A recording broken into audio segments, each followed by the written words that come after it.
Hi guys, and welcome back to the channel. I'm back here at Volkswagen Denver, McDonald Volkswagen in Denver to have a look at this ID.4. Now the thing about the ID.4, it saw a massive drop in sales in 2024, but it's up over 650% in 2025, making it the third best-selling EV in the country behind the Model 3 and the Model Y. So what we're gonna do in this video is have a look at this spec here. I really like the spec.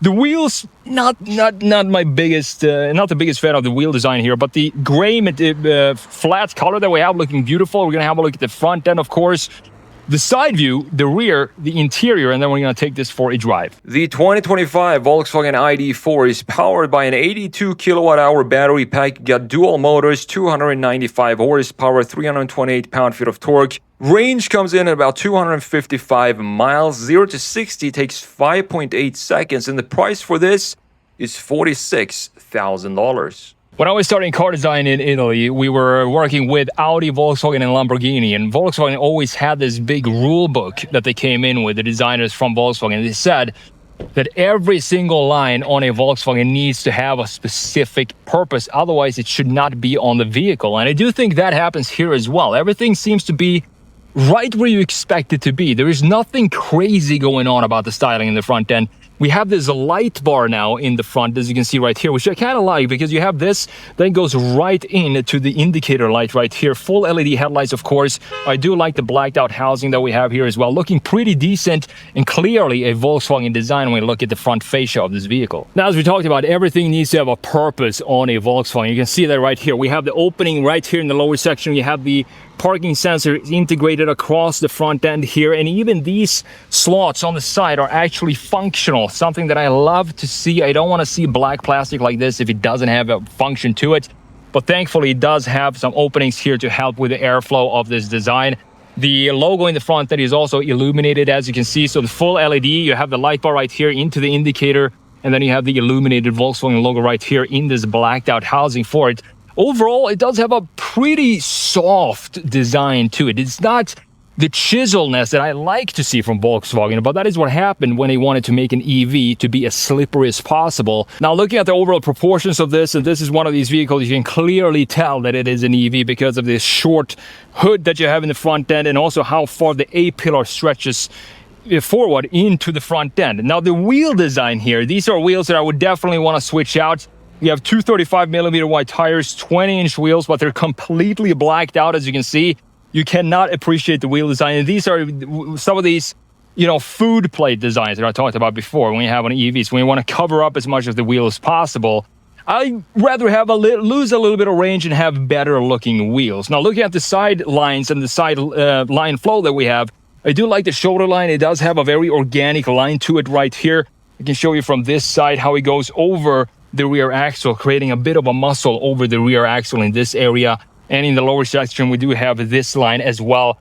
Again, the sharp line in the lower section coming back in the ID.4 as well as pretty much every other vehicle these days. And that is, of course, again, to carve out some of this volume that we have in the lower section. Now, this angle you're looking at the ID.4 from right now is probably going to be my favorite angle for this vehicle, because from this angle, you can't really tell that this is an EV. You can't really see the short hood, but you can see the volumes in the rear, planting the car properly on the ground. And again, the line flow coming back here with the shoulder line going over the rear axle, creating this muscle, and how the greenhouse slopes down in this area, creating this big graphic feature right here, blacked out. I like that everything is blacked out, even the door handles. There's no chrome in this vehicle. It looks very cool. This is a very decent spec with the flat gray and also the blacked out graphics going all around this vehicle. Now, coming around to the rear end graphics, it kind of mirrors what goes on in the front end design with the light bar that we have going across. You can see the illuminated Volkswagen logo here. I love to see that these badges are blacked out. We have the wiper visible, which is okay in this price range. It was a little bit more expensive. I would want to have it be hidden up here. You have the brake light up here as well. And all the way down low, a lot of black plastic in this area, which again is totally fine. Don't necessarily care about that. It would be nice to see some sort of body color for the lower section of the bumper, but you do have the parking sensors integrated right here in the lower section, in addition to some reflector lights right here. So let's open up the trunk and let's see what type of space we have for the ID.4. This one being not the coupe SUV that is actually being discontinued, by the way. Not sure why anybody would choose that one over the regular, back design of the ID.4. But back here we have plenty of space. You can also fold down 60-40 split. We have LEDs in the back here as well, in addition to some hooks to hang your groceries and stuff like that. And that is pretty much it for the back here. You can open this up. You have a little bit more storage all the way down here that goes pretty deep, but it's also very tight back here, so you can't really fit a lot of stuff back there. But thankfully there is some additional storage underneath the floor of this vehicle. Learn design sketching online with me. My online class is now only $47. If you have any desire to pick up the skill of sketching products using simple tools such as just a big pen and some cheap print paper, this is something you want to check out. Now, over the years, I've taught over thousands of students from all around the world how to sketch cars and products using my simple sketching techniques, and most of them have seen amazing results from my classes. Analog Designer Pro Pack is the full bundle of all my classes I've released over the years, and it's yours for just $47. You also have a lifetime access to all the videos. Check out everything that's included and see what my students have to say in the link in the description, or simply visit analogdesignerpropack.com. If the exterior feels minimalist, let's have a look at this interior, because it's one of the most minimalist interiors I think I've ever seen, and it's not in a bad way, because I still think it has some sort of personality to this because of the design of the gauge cluster there, for example, and the infotainment screen over there. We have these buttons for the light settings, the headlight modes. Door panel looks great as well. Do like the contrast stitching that we have going on here. Gloss black though, not my favorite trim for these pieces, but I do like how the door handle is integrated nicely like this. You have some storage in the lower section, of course. Some interesting texture here right on top of the speaker in that area. So let's jump in here and have a look at this design. Let's see what makes this special. Is there actually something that makes the ID.4 special when it comes to the interior? I mean, the minimalist styling to me still has a, you know that you're sitting inside of a Volkswagen, even though there is not a lot of features to really talk about when it comes to design in here. We have this pretty large infotainment screen right here in the middle. We have heated ventilated seats in 3 different levels. Love to see it. Now these slider buttons right here, or slider, whatever you want to call these, people complained a lot about these, that they are not user-friendly. So I do believe Volkswagen are actually getting rid of these for something better, like proper buttons in the future. Products. If we go into apps, we have a bunch of apps here as well. As you can see, navigation, going to vehicle here, for example. You can see the exterior looking beautiful. You can see the interior as well. We can go in and check out the settings. You have a bunch of settings here, something that you're probably just gonna figure out one time, and that is that's it. You can change the ambient lighting here. I like that they have different names for the different colors. You can see those all the way down here, of course. Now you do have wireless Apple CarPlay and Android Auto in this vehicle, which is great to see. We can also go and check out the navigation or the map settings right here. You can have the map located right here. As you can see, you can also bring it up to a full screen if you want to have it in full screen like that. Drive modes comes in here. You have Eco, Comfort, Sport, Traction, and Custom. I'm gonna keep it in Sport, obviously. We want to keep it on the track like this. Not sure who was to take their ID.4 to the track, but that's the visualizations you have from Volkswagen. So probably you could take this to the track if you wanted to. I'm not sure how fun that would be though. But going all the way down here, we do have some nice looking vents. Still the gloss plastic coming back here. Gloss plastic around the key elements in here. The door handles specifically, I definitely want to see a different solution for that. It doesn't really bother me that much here. You have the hazard button right there in the middle. All the way down low, 2 cup holders. You do have some wireless phone charger right here, in addition to 2 USB-Cs. Open up the glove box or the armrest. You have plenty of storage for this type of vehicle. It's also decently padded, this armrest right here. Beautiful looking seats. Love that it says ID in the backrest right here. Heated, ventilated, of course. Bolstering, decent bolstering. For this, you don't need more bolstering than this, to be honest, in an ID.4. Up top, we have a full panoramic sunroof stretching all the way back to the headrests of the passengers. Look at the massive piece of glass up here, unbroken, no bars or anything in the middle, looking beautiful. Now the gauge cluster situation, thankfully, at least we do have I'm not sure if you can call this a gauge cluster, but a display to display your speed and your range and the key information that you want to see at all times. we have that in this small little display. You have this toggle to go into drive by toggling this upwards, and if you go one more time up, you go into B, which is a setting I'm gonna have it in. That means that we do have regen braking enabled right now. Going into reverse, it's gonna pop up the reverse camera right here with the trajectory lines. Looking pretty cool. You can also change between the lines and also have more of a fisheye view like that, looking beautiful. And the steering wheel itself, pretty basic looking steering wheel. We still have the gloss plastic here. You can't really customize a lot in the gauge cluster, only the left side of the screen, as you can see right there. You have heated steering wheel here as well if you want to turn that on. Not going to turn it on right now, actually 3 different setting levels for it as well.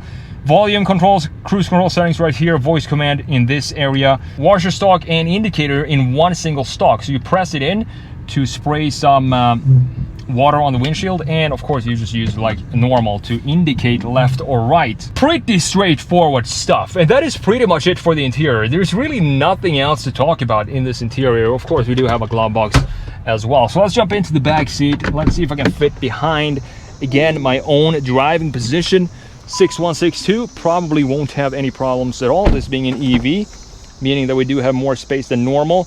We still have the gloss black coming back in the back as well. Some cup holders down there, storage, speaker as well. Jumping in here, we have 2 USBs in the lower section in addition to 2 vents, and if we fold down the center armrest, we are of course going to have 2 cup holders right there. The space in here, very good, very nice leg space, and also great head space, specifically since this is carving out a lot of the volumes or a lot of the materials here. This glass panel giving me a lot more head space than I was expecting. Now, we talked about the exterior design, the interior design. Now let's take this ID.4 for a drive and let's see what that is all about. All right, guys, let's take the 2025 ID.4 for a drive, and let's put it in sport. We're also gonna enable the regen braking like that. Now let's see what this commuter EV is all about. You got 295 horsepower, 328 pound-feet of torque, 0 to 60 in just under 6 seconds. The range is about 255 miles. What I like about the ID.4 is the fact that it doesn't try to be too much. I mean, we don't need every single EV to have 2,000 horsepower. It just doesn't make sense. I mean, bring down the price a little bit, make them cheaper just like we have in this ID.4, and I'm all for it because this is a great commuter EV. The range is 255 miles, meaning you can go back and forth to work every single day, plug it in at night. You still have plenty of power. I do not feel like I need more power than this. It pulls really well. We got dual motors, of course, all-wheel drive, and that is great to see, something that I always want to have in EVs because it just makes sense. Just put 2 motors, 1 on each axle to give you all-wheel drive, exactly like we have here. The interior is very, very minimalistic, and it doesn't really bother me in this case because Volkswagen, I mean, the name itself, just a car for the people. That is what Volkswagen is supposed to be all about. It's not supposed to be something crazy and something ultra luxurious or ultra sporty or anything like that. So I think this ID.4 fits within the philosophy of what Volkswagen is supposed to be as a brand. You know, just a simple vehicle that doesn't cost too much, affordable vehicle for the people. And this, I would say, is the EV for the people because it has all the necessities that you need. It even has ventilated seats in this case. And I don't feel like I need more tech, more power, or more luxury than what we have in this ID.4 right now. Let's check out the turning radius of the 2025 ID.4, and I mean, it turns on a dime. Beautiful turning radius, no problems at all going down tight corners. Even though I'm in the B drive mode, I don't have 1 pedal driving. I don't think you can get this to, you know, drive with 1 pedal driving. You can get a little bit of regen braking, but that is pretty much it. It's still pretty fun to drive. You still have the pull. I mean, 295 horsepower. It's still EV power, meaning that, of course, you get all the torque from 0 RPM, even though it doesn't have any RPM, this vehicle. But you get instant torque, and that is, of course, the big benefit with the power delivery when you have EVs. Now, let's put it back. Let's put it in the comfort here, and let's see if we have any difference in power delivery. It still feels very quick in comfort. I can't really tell any different from sport and comfort. Maybe, I don't know what the difference is, to be honest. Might as well keep it in sport for now. I think we need more EVs like the ID.4, because this, if you want to sell a lot of EVs, and this is obviously a good example of that, up over 650% in 2025 compared to 2024, which is insane numbers. If we want to sell more EVs, I think we need to keep them like this. Keep them very basic, not slap 2,500 horsepower in there. Keep it low when it comes to cost, make them affordable, and make them just regular commute vehicles from point A to point B. That is what I think is the great selling point with the Volkswagen ID.4. Thanks for watching, and thanks again to McDonald Volkswagen here in Denver for providing this vehicle for me to review for you guys today. I hope you enjoyed the video, and I will see you in the next one.